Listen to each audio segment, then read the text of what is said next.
It's different. It's a talking point. It does not look like anyone's idea of a complete product. And that's not what it's trying to be. It's just like, look at me. I've got a prototype. I'm the kind of guy that likes incomplete things. And that's cool to some people once in a while. Like, that's kind of what it is. It's like the guy that's like, yeah, this is my remake of a 1960 blah, blah, blah Porsche prototype that was rejected because it killed people on the road, but no one's got one but me. On this week's show, we grind our collective gears over in-house movements, Richemont rumours, double green Hublots, very orange Bremonts, the Tonda fidget spinner, and just for Ariel, the new Aluminium Bulgaris. Enjoy the show. Greetings and welcome to this week's aBlogtoWatch Weekly. Ariel and David, how are you both? Awake. Yay! Yes, we're starting slightly late because Ariel had a nap. Gotta sleep sometime. Ariel is still awake and I'm already awake. So yeah, we are all awake apparently. Everybody's here and fully caffeinated. And we've got quite a lot on this week's show. We've got a little complicated article to begin with, a bit of a potted history based on something that David has written. And then we've got a shed load of watches to talk about. So we might manage to get to some of them, depending on how quickly we get chatting to David about his most recent Monday article, one of his articles in the Grinding Gears series. So this, David, is why the in-house watch movement craze is stupid and the cool way out. Now, I want to try and get a potted history of how we ended up where we are right back from the beginning. So my guess is the start of this is kind of quartz crisis that resulted in eventually the forming of Swatch / ETA, all of that. Any of you want to tell me how it all got going? Who's the expert? David, have you done your research? Ariel, is this just knowledge that you imbibed as a bairn? It's a complicated topic. I don't know where David wants to start it, because we start all the way with the formation of ETA. I don't know that we're going to get to his topic for another 6 or 10 hours. Yeah. I just want to try and contextualize as to... I don't think people really understand what ETA actually is. They think it's just this company that makes watch movements, but it was completely gerrymandered together as a result of the quartz crisis. So how did that happen? One of you is going to need to answer it because I can't. I don't know enough of the facts. I'm willing to say there's a thing I don't know. I think and this is it. What's important to say is that while the Swatch Group represents about 16 or so watch brands that people tend to be able to mention, there's also a bunch of other companies they own which are known as just suppliers, and these are various. We'll just call it technology or component companies that make a variety of things that go into making the watch movements, cases, dials, etc. So ETA is a watch movement maker. In reality, encompasses a bunch of different companies. Niverox, for example, which makes hairsprings and things like that, is a separate company, but ETA uses Niverox parts. And so it's a group of companies. And the Swatch Group is the biggest watch industrial company in the world in terms of the conglomeration of companies it owns and what it specializes in doing, larger than Rolex, of course, given that there's so many different types of companies and a larger overall production. So that's essentially, what Swatch is, and ETA is the movement-making arm of that. Did ETA exist pre-quartz crisis, or as I understood it, there was a load of little companies that did little bits and pieces of making stuff for making movements that were all in danger of going bust during the quartz crisis. So the Swiss government / the Swiss banks cobbled them all together and palmed them off on Hayek to go, right, you sort this out, you're in charge of all of this now. Well, it's actually quite deep when it comes to, what exactly did Hayek do? There was other people involved as well. Some of the psychology needs to be discussed in more detail to get a proper history. But yes, Hayek Sr. and a consortium of interests basically worked with a bunch of different parties, including banks, to, in their words, save the watch industry, right? Because the watch industry wasn't a particular brand. It was an assortment of companies that together allowed for the manufacture of watches because there's so many different parts. And so what the Swatch Group was trying to do is have, a bunch of companies that together between them all, you could make complete watches and things like that. It was in the truest sense, a consolidation effort. Okay, so we end up with ETA, and because you then effectively had a large proportion of the Swiss capacity to make watch movements controlled by one company, am I right in saying the government then had to step in to say, by the way, you have to supply anyone that wants your watch movement? You can't decide, oh, we're going to supply Joe Bloggs who wants to make a watch here in Switzerland, but not this guy over here. Effectively, without being state-owned, they were basically a service industry for all of Swiss watchmaking. If you wanted an ETA movement, you could just form an orderly queue and buy some movements. Is that how it was structured? It's a lot more complicated than that. Look, starting in, I believe, the early 2000s, and for a long time, and there was a lot of different back and forth, the Swatch Group made, we'll call it a strategic business decision that said, you know what? Right now, we're selling a lot of movements to competitors, and those competitors are putting them in watches that are competing against our brands. So they found themselves in the strange situation where they were producing components that they were selling for money, but they were also being sold to competitors that were competing with their brands. And so there was this idea at the Swatch Group where, you know what?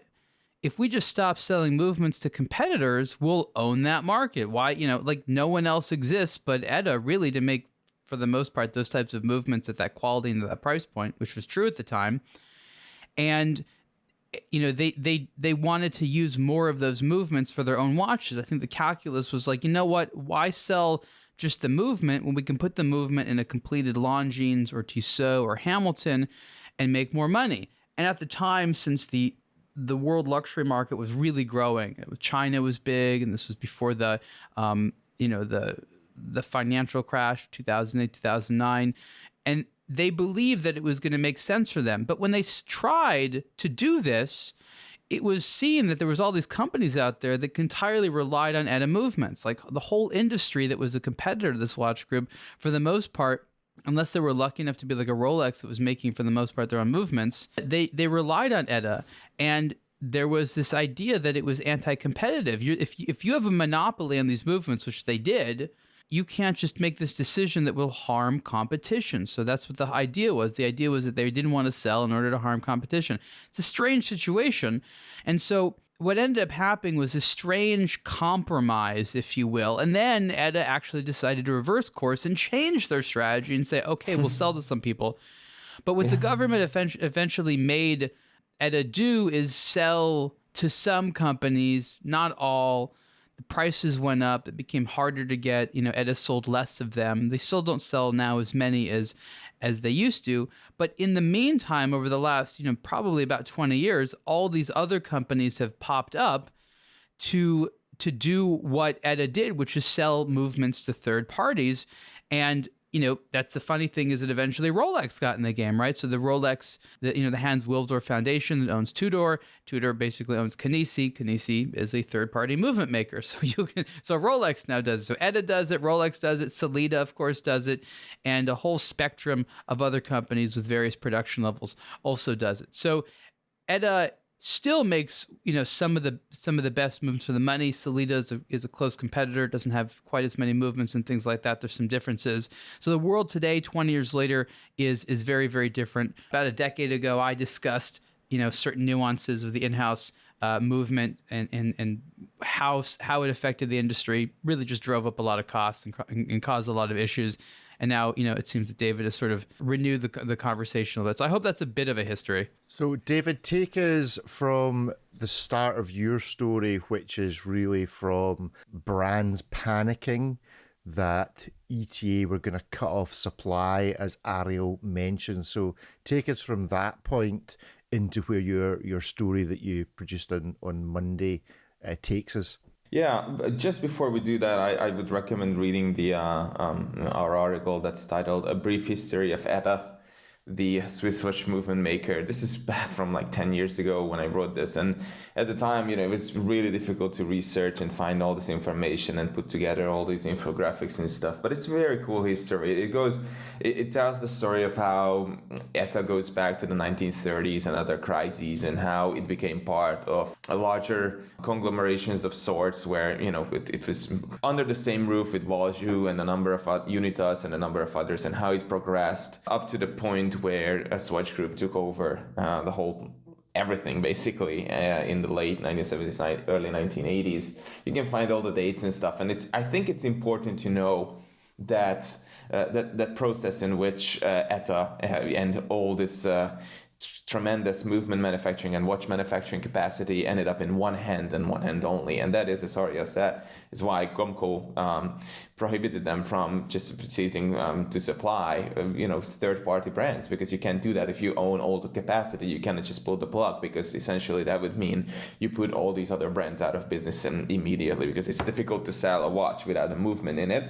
And at the time... Some have tried. Yes, and what we're talking about is the early 2000s already, when this whole thing started, and Nicholas Hayek the senior came up with this idea at the time, and it was only in 2013 when the Swatch Group has managed to strike a deal with Comco. And they were ordered to continue supplying parts until the end of 2019. But at the time, of course, all these other brands and bigger groups, had started to scramble because they wanted to make sure that they have their own supply of movements to fall back on. And this, as I say in this latest Grinding Gears column, has created a situation where they had to pour millions and often tens of millions of Swiss francs into building their own manufacturers, developing their own movements and stuff. And of course, it's only natural that marketing would come in and say, hey, if we're spending all this money, I guess we would have to say that it's the be-all and end-all of movement making, because A, it's expensive, B, we have no other option, and C, we thrive on our status and being the most excellent and outstanding and prestigious and whatever brand in the world. And so our movements have to be that as well. But reality, of course, was slightly different from marketing, and a lot of these early generation movements, in-house movements that these brands had to develop in haste were not as great as they were advertised in terms of reliability or accuracy or durability or efficiency or whatever. And so my proposition in this article is to say that I would love to see a lot of brands working together and getting movements from other brands whose field of expertise has been for a long time to produce these movements. And I bring a number of examples to say that we've seen this happen, of course, for the last 150 years and more, but also for the last, 2 decades, 3 decades of the luxury watch industry. We've seen some amazing watches powered by movements from other brands and embraced by the producer of that design or whatever. And again, this can result in fantastic watches. So that's my proposition, basically. I want to add something here that was quite interesting from about 10 years ago now, even longer, which was statements that the Swatch Group was making. And remember, they were being accused of engaging in anti-competitive behavior. So in order to sort of refute that, they had to sound like they were encouraging competition. So one of the things that they would do at the time, a lot of, is they made the statement saying, well, we're doing this not because we want to stop selling things to others. No, we are trying to help our watch industry by encouraging innovation and having to distribute risk, where more companies invest in making their own watch movements. Now, the thing which I think is funny is that I don't know if they thought so much in the industry would actually do it or follow it. They sort of had to say it for legal reasons, but a lot of people, I think, called their bluff. I don't believe the Swatch Group truly felt that many companies would be able to set up movement-making arms. And granted, certain little parts like balance springs and some other little niche components that are hard to make were not mass-made, but a lot of the other parts started being that way. And today, not crazily long after, I'd say that what the Swatch Group said they wanted to happen, which I don't think they actually wanted to happen, is now happening, where ETA is just one of a lot of companies, and ETA still produces an excellent product. But, the power of Solida as a competitor, for example, I don't know that anyone saw a company growing quite that big alongside ETA. Again, it's a different company, but it grew in result of ETA not selling. And what ended up happening is that the movement market increased, whereas for a lot of the Swatch brands, the markets decreased. And it's sort of like a long time ago, they made the wrong call. They never would have known, but it's just sort of interesting how between public relations, legal considerations, and just, the fuzziness of business outlook, so many people got this calculus wrong, and they kept jumping around back and forth. So can we identify a winner in this situation, or has everybody lost? It sounds like ETA lost because they put out some marketing to say, yeah, we're just trying to encourage people to develop stuff, and then it turned out people develop stuff. The companies that develop stuff are never producing. Okay, Solita, some of the big guys are, but you've got companies spending tens of millions of dollars on in-house movements when they could be spending tens of millions of dollars producing actual watches and new designs and better marketing and all the rest of it. And you've got the poor consumer at the end of it who's just now super confused as to what is the thing to have inside the watch, and presumably maybe a time bomb waiting 10, 15 years down the line, because a lot of these movement producers, real niche stuff, you might not be able to repair these watches. Well, let's just look at a couple of the facts. I still hear that people have trouble buying ETA movements, which means that people still want them. So ETA, even though there are a lot of other places to buy watches right now, has some edge. Maybe it's quality, maybe it's price, maybe it's movement variety, because there's a whole variety of movements. But people still seem to want to get ETA movements, and ETA today will not sell to anyone. Similarly to what they wanted to have the right to who they could sell to, and they definitely won the right to do that. So ETA no longer has to sell to everyone. There have been a lot of ETA competitors, and when I say competitors, I just mean other companies whose business model is to sell movements to third parties. So there have been a lot of these companies that have popped up. Presumably this is because there's money to be made and there's demand for movements. I don't think that every single one of them is necessary, but it's not just having the Solita and then maybe the Vacher and a couple of little sort of niche high-end, the Concepto and the Techno Time and whatever it is.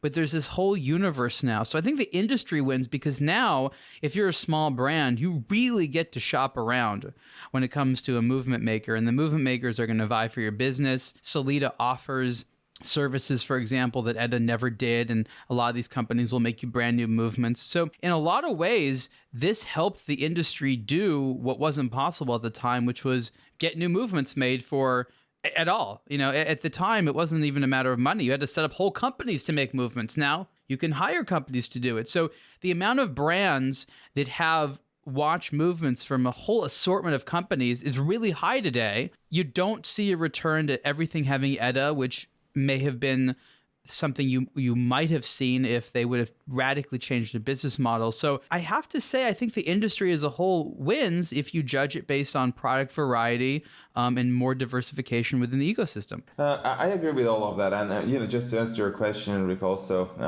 with regards to whether anyone or if ETA has lost out on anything.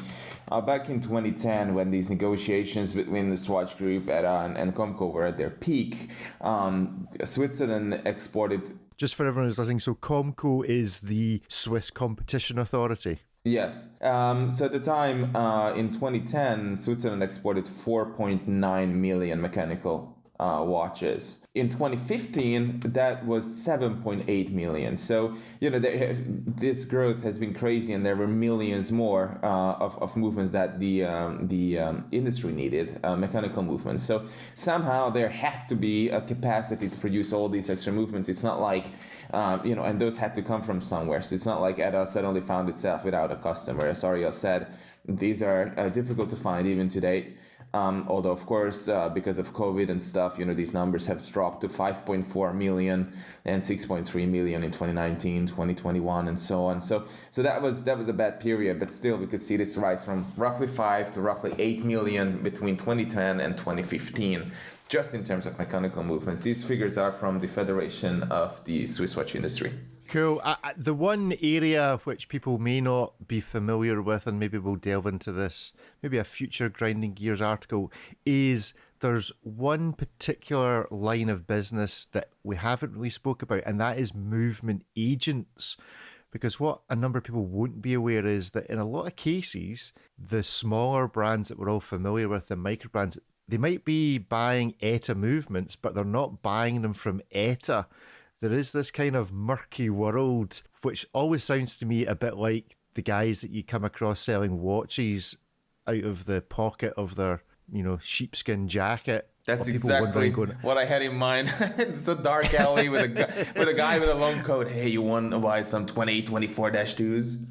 Exactly, and it does sound like there is that kind of thing out there. I've spoken to a number of smaller brands. It's like, we're negotiating for 500 ETA movements of this, that, and the next thing. Any particular experience with that? Because I think it's a world that a lot of people, even the geeks that are listening to this, will not be aware of. Is there is this sort of dark alley of movement suppliers that sounds like something more familiar with the drug trade? I mean, it's really this simple. If you're a company that ETA says okay to selling to, they don't really closely make sure that every movement you buy goes into a watch. There's frankly no way that they could do that. And if you're, an approved purchaser, they'll sell you what you want. And so what companies do sometimes is they order movements in advance of production runs they anticipate. And sometimes they order too many and they have an excess and they can sell them at a premium, right? They can actually sell them for a little bit more money than they bought them from usually to other companies that would just love the chance of having them. So oftentimes the reseller, this broker, is someone who speaks between these companies who have this official relationship buying from ETA and these other brands that do not, and they try to connect the two. So there's a margin. This reseller gets a margin, and of course the original buyer from ETA gets a margin. So we don't know exactly what the markup is, but these brands who are buying the movements have to spend significantly more money per movement than if they were buying directly from ETA. Cool. And finally, ETA and all things mechanical movement conglomerate all really came about from the existential crisis of quartz. Is there any future existential crisis on the horizon that might impact this industry in a similar vein, or do we think it's going to be reasonable plain sailing? People are just building new movements. They are doing what David says, ganging together with the likes of Kinesi and others just to build movements. Will there be a quartz part 2? I'm so honored similar? That you think we are intelligent enough to predict apocalypses. But look, I mean, it would require a significant shifting of the industry. We do know that for the time being, the status of the mechanical watch is relatively secure. And what I mean by that is, while it's not clear who's going to make it or who's going to buy it or why, the interest of the global consumer, demographic for mechanical watches does not seem to be waning. There's still enough interest out there to keep the industry going for quite some time. And there will always be smartwatches and other things that compete. I think that eventually there's going to be more and more interest from the traditional brands to have their smartwatch products. That's a little bit more medium term. But I do think that, it's not inconceivable that ETA might be making, we'll just call them much more high-tech movements than or much more connected or different movements. They would argue that their movements are very high-tech, and I agree. And we might see that. So I think that the companies are safe because watch demand is safe, but it's unclear sort of what form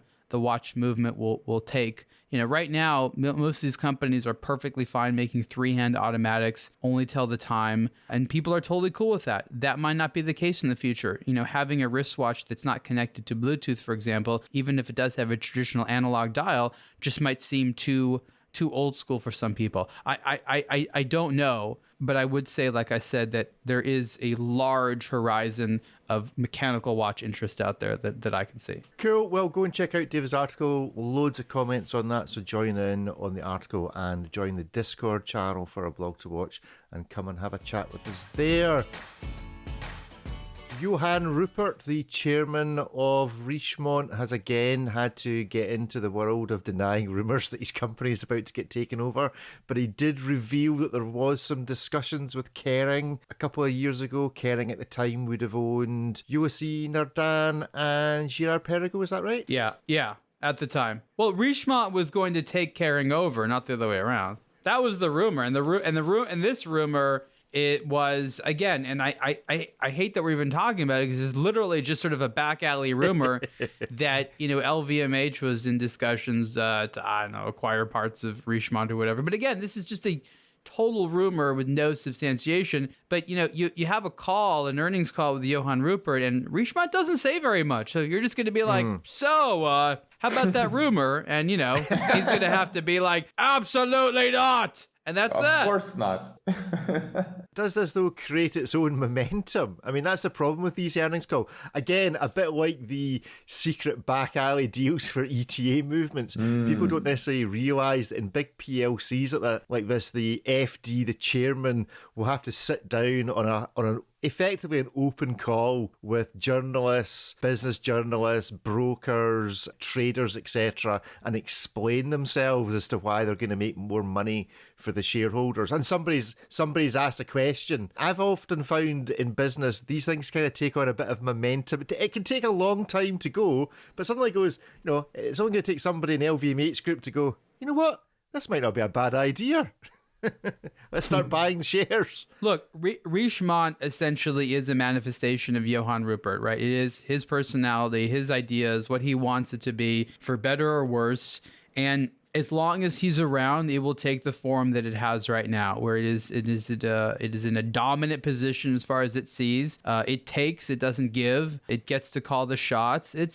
That's the personality of Richemont, and it's more important to maintain that personality than to engage in what some people might see as wise business practices. And that just is what it is. I mean, again, publicly traded companies tend to be those that can forecast and explain themselves. Luxury brands are not that.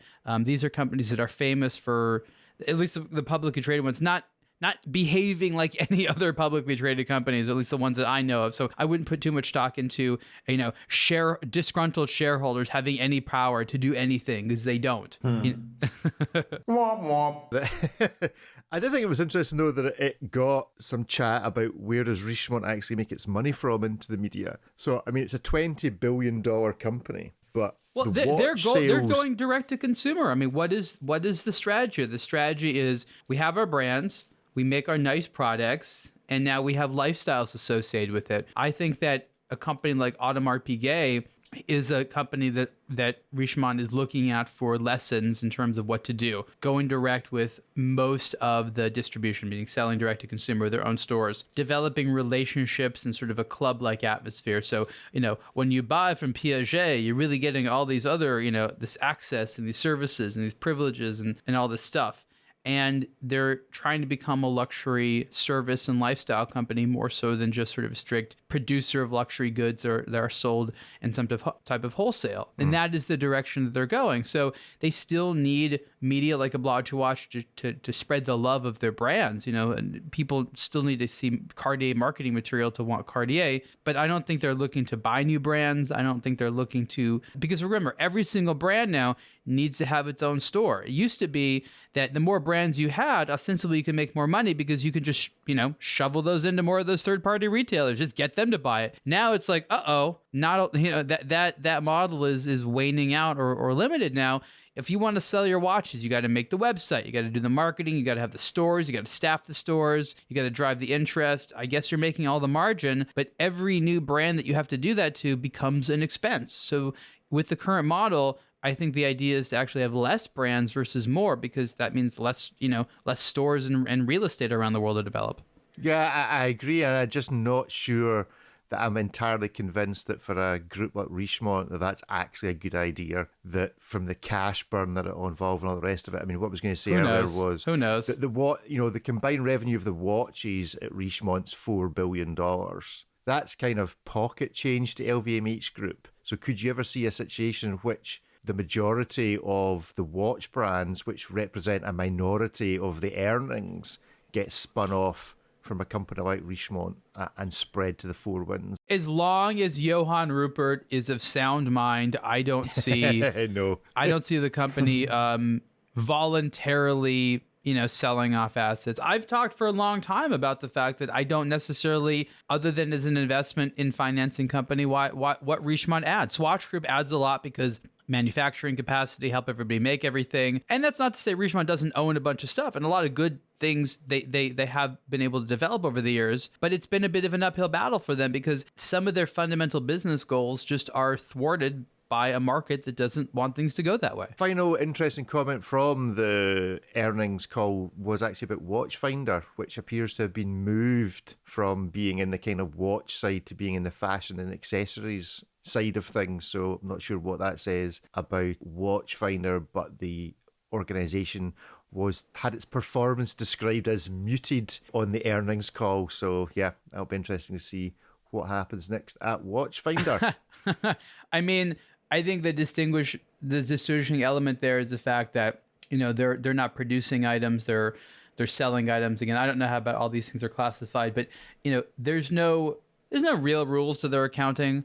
So there's all types of tiny reasons that they could have moved numbers from one category to another category to satisfy needs that we couldn't possibly imagine, but may or may not be what your avid shareholder wants to agree is generally accepted accounting practices. Now, Ariel, you have done a hands-on review of the Parmigiani Tonda PF Rattrapante. What do you think? So this was the watch that they came out with last year, and the GMT, and then this year they came out with the Rattrapante version. And you know, the funny thing about this is really about how simple but satisfying it is. Some people with these watches, and I want David's opinion here, think this little mechanism is amazing, and other people are like, wait, what? So I think it's really important to sort of discuss a little bit about the opinion. I thought these were elegant and nice, but I thought that, you know, they were sort of a little bit simplistic, which is not a bad thing, but other people just love the simplicity. The GMT essentially has a hidden hand under the hour hand, which can function as a second time zone, or if you want it to just be hidden under the hour hand, it's that. So you press a button to hide it back if you want. That's where sort of the Rattrapante part comes from, and you just sort of move the hand. So mechanically it's quite simple. So you either have one 12-hour time zone on the dial or two 12-hour time zones on the dial. So it's not really a GMT in that sense, because for me a GMT would be a 24-hour thing, which just sort of goes into the odd naming conventions I have.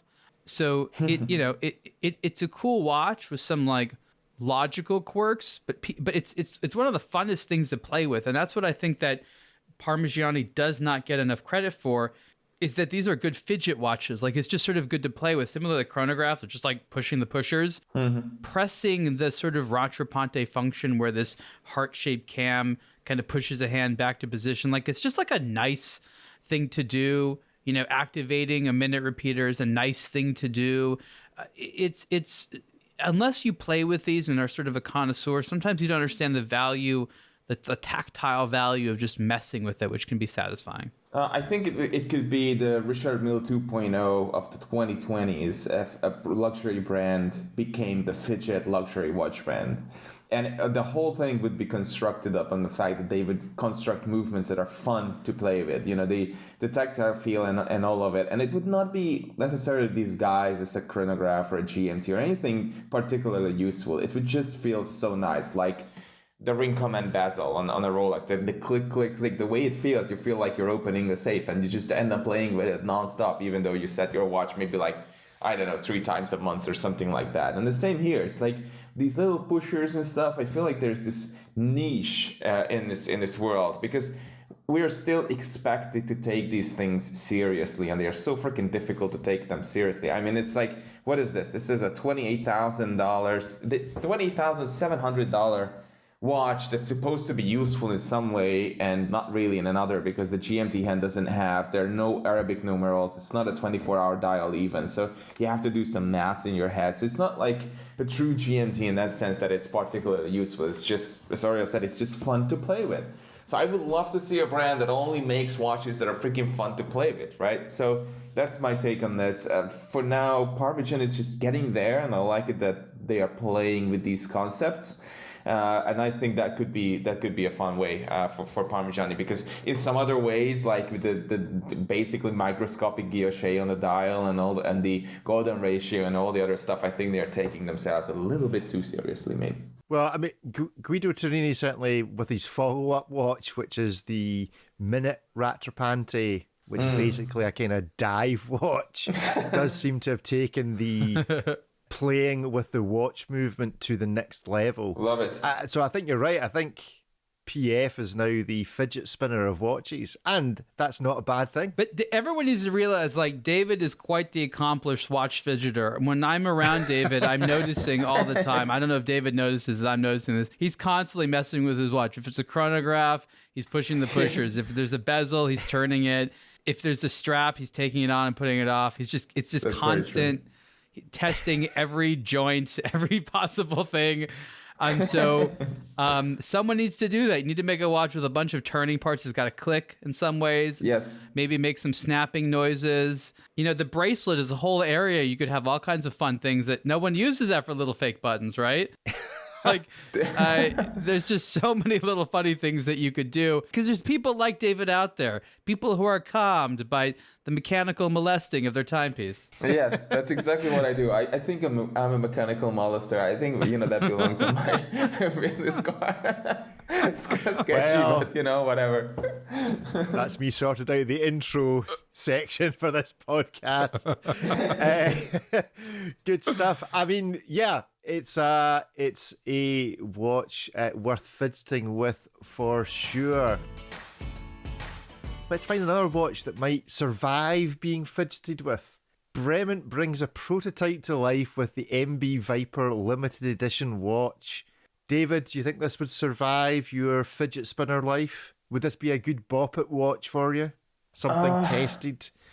Or is this just a horror show? Because I looked at this, I'm like, what? I'll be honest. I don't understand this at all. This should survive being ejected from a fighter plane and having this watch on. Yeah. So it should definitely survive me fidgeting with it. It's a weird looking watch. The more I don't know. It's so weird. Should it just be ejected from a fighter plane? Is that actually what should happen to it? Somewhere over the mid-Atlantic, somewhere deep. Wow.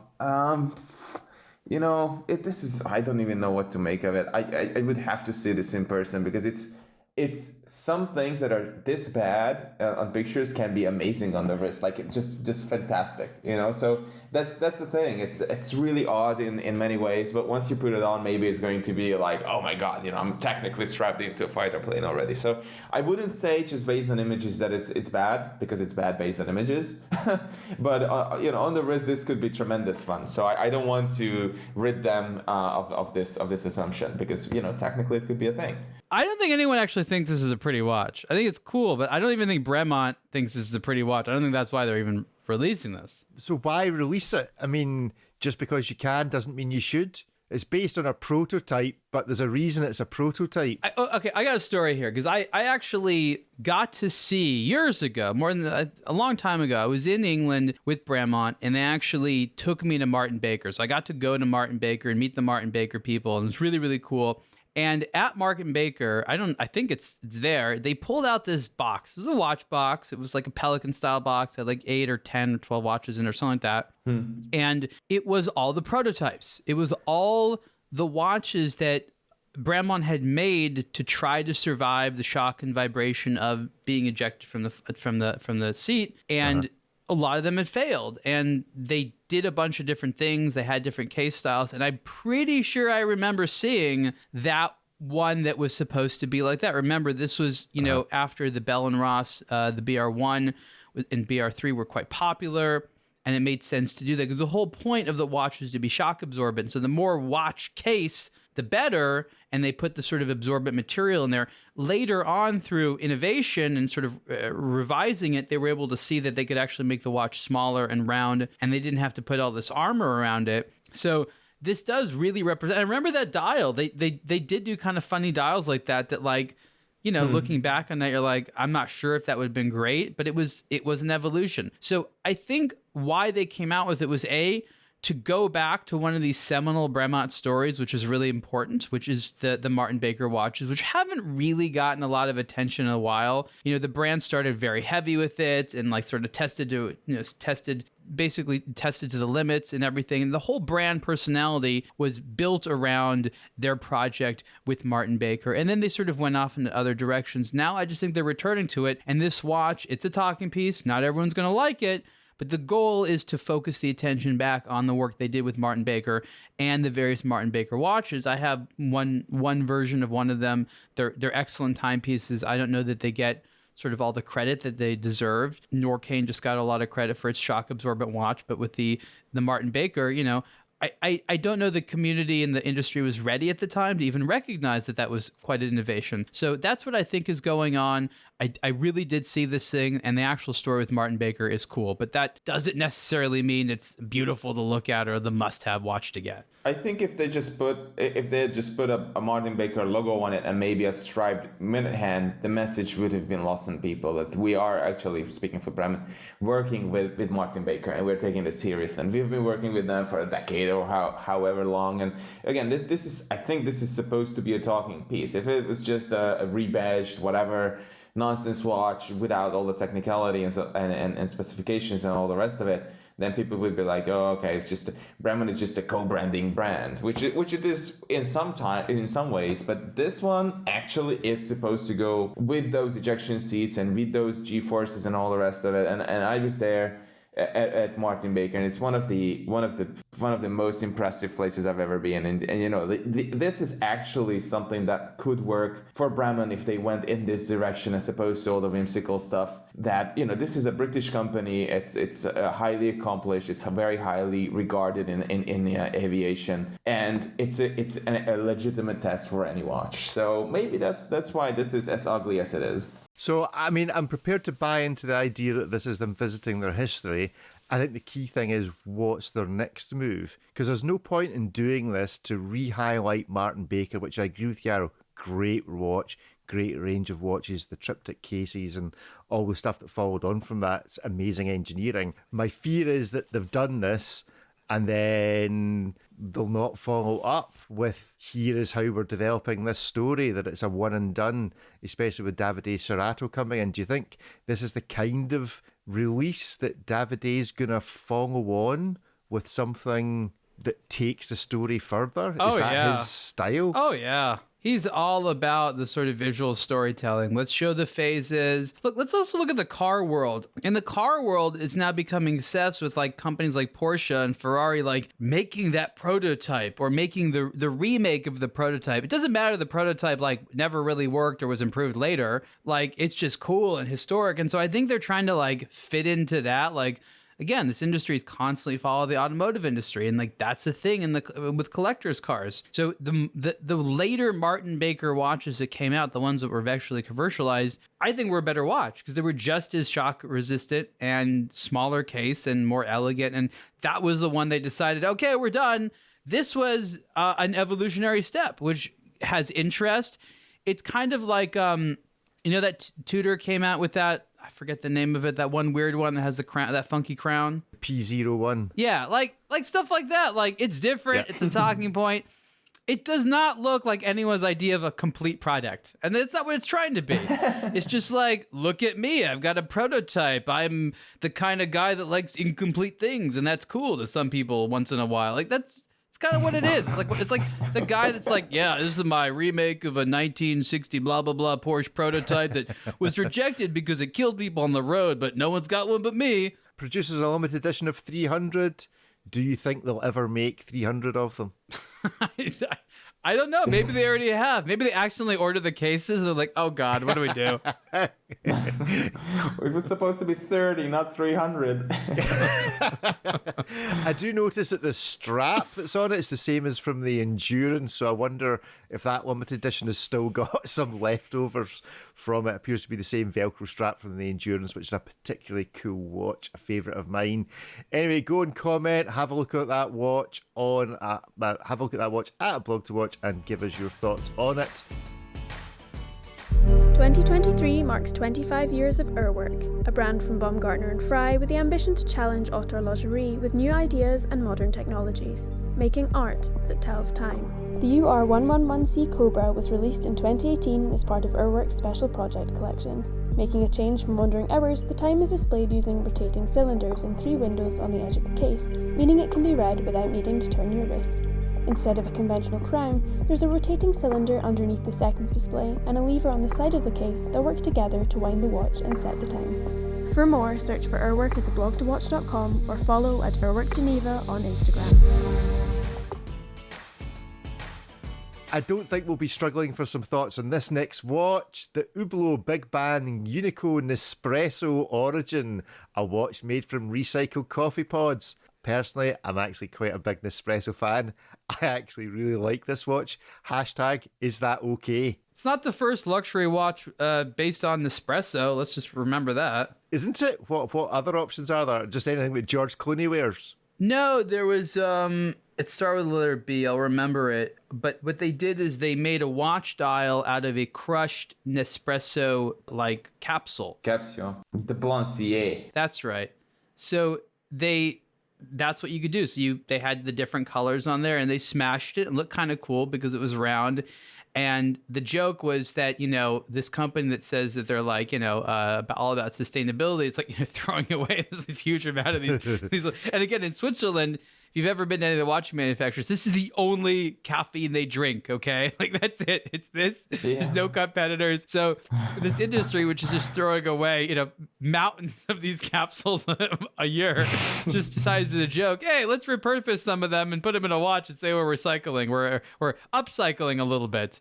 So Hublot is a bit late to the game, actually. So if you want to go and check out the watch that David and Ariel have just referred to, you need to go back to November the 29th, 2012. The Blancier Grand Cru watch with an espresso capsule dial. Yeah, go and check that out on aBlogtoWatch. Go and see if you can find it. Go to the brand section is the best on Blancier. So what do we think about the credentials of saying something is recycled when the amount of metal contained in this that comes from Nespresso is 28% of the alloy, and the amount of coffee grounds is 4.1% of the strap, and the amount of rubber that's recycled is 8.2%? Should there be a minimum? A bit like Swiss made has to be 60%. Should something have to have a minimum quantity of recycled before you can try and big up the green credentials of a thing? Probably, but aren't there other problems that society needs to focus on? Yeah, okay, fair enough. I accept that. So I mean, fundamentally, I quite like, irrespective as to the green credential of this watch, I quite like the look of this. This looks cool. It looks like it's like a chia watch. Like if you add water to it, like grass will grow. Oh yeah, that's exactly what it is. Yeah, that's good. I like that. I like that idea. The question is, if you were like to put it in an espresso machine, would you still get the remnants of some sort of brown water coming out of it when subjected to the high pressures and high temperatures? If you lick it, you'll get about 6 minutes of energy. Oh yeah. If you start the chronograph, it will make an annoying buzzing noise and like. Well, at least they resisted the temptation to put any reference to the timing of making espresso on the dial, because they didn't bother. I'm not a fan of that. Well, look, last year they came out with the same watch in purple, and all they said was summer purple, and no one said enough. So this year they're like, we can't just call it summer green and it be aluminum. We have to have some other shtick. So, it's the shtick. It's the little added thing that gives it the talking point. Otherwise, it's their green aluminum watch, and maybe next year it'll be a different color aluminum watch. I'm guessing that'll be the case, and maybe that one will be to save the blink. Well, they're not the only ones with aluminum watches that have come out in the past few days. We have new Bulgari aluminum watches for summer 2023 and 0 references to coffee involved, as far as I can tell. What do we make of the Bulgari? Do they still call this watch the Bulgari? No. No, they haven't done that in about 20 years. Is that right? Sorry, Bulgari. Who keeps track of such nuances, right? Why bother? Yeah, exactly. I've got you two to keep me right. Why do I need to? This read this watch stuff? is an homage to the UK, aluminium, while the rest of the world has moved on to aluminum. I'm still 20 years ago. This is the Bulgari aluminium. There you go. Just throw Bulgari in there a few more times. Actually, I remember as the Diagono. So they took that part of the name out. So this has Bulgari on the watch how many times? I see 5. Any advance on 5? Oh, at least 7. 6. At least 7. I can see 6. Yeah, you haven't seen the case back. Don't forget the case back. Well, there must be one on back. the buckle. And maybe maybe the crown. No, not the crown. Oh, is there one on the crown? No, there's not on the crown. I really like these. They're great. They're amazingly comfortable. Really comfortable. Yes. And you know what's also good about these?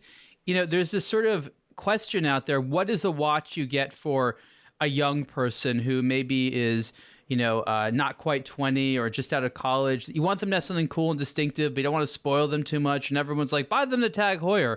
Well, for when you don't want to buy them the Tag Heuer, like one of these, and again, it's all LVMH. So LVMH wins anyway, even with the Hublot.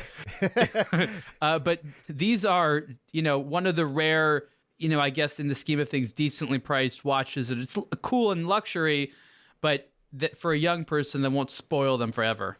Yes. Unlike others, we're not actually sponsored by LVMH Group. We just like their watches. Anyway, they're just great value for an amazing, it is a fashion brand. They do have some serious chops in the watch world. Who's a fashion brand? Sorry? Who's a fashion brand? Bulgari.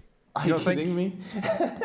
It's funny you say that. I mean, it's a lot of other brands with greater history are called proper watchmakers when they don't make their cases or their dials, and they barely make any of their movements. So, but you're saying me calling them a fashion brand as being something offensive, though. I don't think that's a bad thing. I'm with David here. They're an Italian manufacturer, and built into the sort of theme is they have to be pretty. And so like other companies in other countries that are manufacturing companies wouldn't have a mandate of like, oh, they also need to look good. But like in Italy, that's an important thing. Like even if they're not made as well, they still need to be pretty. So Bulgari watches are made really well, but I don't think they see themselves as a fashion company, because even though they have all those meetings about following color trends, in their minds, they're manufacturing items, and then they're also making sure that they're pretty when they make them. Like I think that's the way their mind is working. I mean, maybe it's just because I'm used to the aftershave before I was used to the watches. Yeah. So maybe I just think of them that way. Well, it's an extension of the brand. They're trying to have,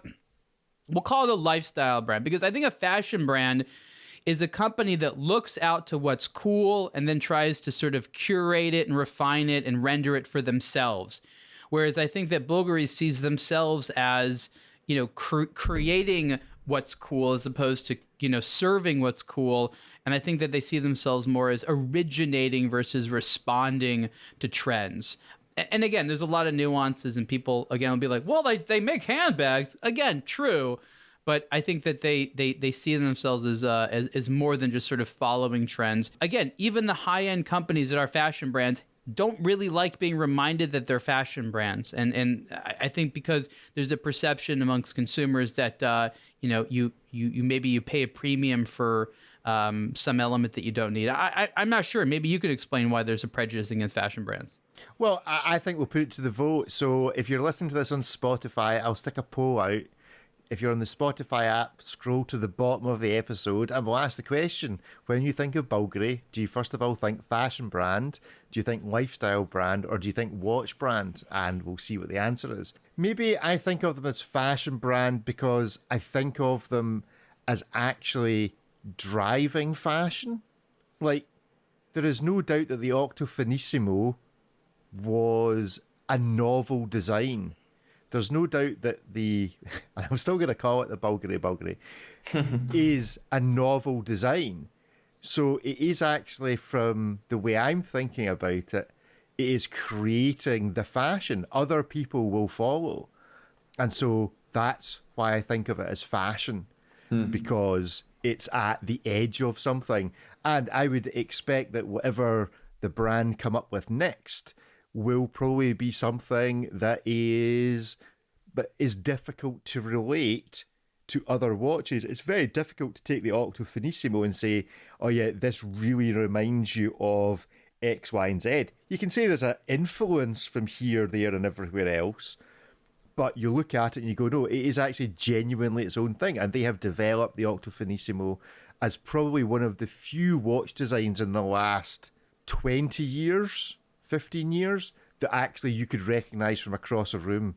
You know, before the Octo Finissimo, it was probably Panerai, to my mind, that was the kind of watch that you could recognise from a distance. I think the Octo Finissimo falls into it. I also think that this watch falls into that, just because it's got Bulgari written on it so often. But I think from across a room, without a great deal of knowledge as a watch geek, you would recognise this watch just because it's so well known from my point of view. So I guess that's why I think of it first as fashion rather than watch, but that is in no way a slight on the brand, as it may be when used in conjunction with others. We have maybe time for one more. We have a choice between the Zenith Chronomaster Sport and the Chopard Alpine Eagle H8HF. One of them was reviewed by Ariel, one of them was reviewed by David. Gents, who wants to have a final word? Both nice watches. Let's just agree they're both cool. They're both cool. Okay, well, we'll do it at that. They're both higher hertz, right? Both on the higher hertz side of life. Always look on the higher hertz side of life. So, well, we'll just leave it at that then. Go and check out the articles on the Zenith Chronomaster Sport, which is a great watch, and the Alpine Eagle. But one question just on the Alpine Eagle for you, David. Did you feel any different wearing this particular Alpine Eagle versus any other you have tried? It is a slightly different experience with it being in titanium. Yeah, it's interesting because somehow they've managed to finish titanium almost equally as well as lucent steel. I would still be drawn to lucent steel because it's such a special material as opposed to grade 5 titanium that you can get basically anywhere else. Chopard has worked really, really nicely with this material, and the finishing is incomparably better than, for example, what Rolex has done with titanium. It's ridiculous how backwards that is. The way Chopard brushes it and polishes this material really brings out the differences between different manufacturers when it comes to working with titanium. A lot of the times what we have are these like brushed potato-like items that are basically, have no real edges, no defined shapes. It's just really bad across the whole thing, as opposed to this one, which is really close to the lucent steel one. I really like the orange hand and the real little orange detail. It's a cool watch, and it's cool to know that it's 8 hertz. Check out the article. I bring out this older version of this movement from a number of years ago from Chopard when it was more beautifully finished. They have taken a few steps back as far as the movement decorations are concerned, but the overall presentation of the Alpine Eagle still is a big win for me. Excellent. Well, gentlemen, that's us for this week. Where can the dear listener find you on the interwebs, David? It's aBlogtoWatch_David, and finally the aBlogtoWatch Instagram account is back as well. We're back. Ariel, what are you up to this weekend? Where can people find you on the internet? I will be traveling and producing content as a result. You can see my articles on aBlogtoWatch.com. I am on Instagram at Ariel to Watch. In addition to this show, A Blog to Watch Weekly, I'm also doing the Superlative podcast, which goes every week, and we will be at some point in the near future relaunching watch review videos in a larger volume on the YouTube channel. So all I do is make content slave for y'all. Excellent. Oh my goodness. You can find me at Rick TikTok. Thank you very much for listening. Speak to you all in a week. Bye-bye. Bye, everyone. Bye, everyone.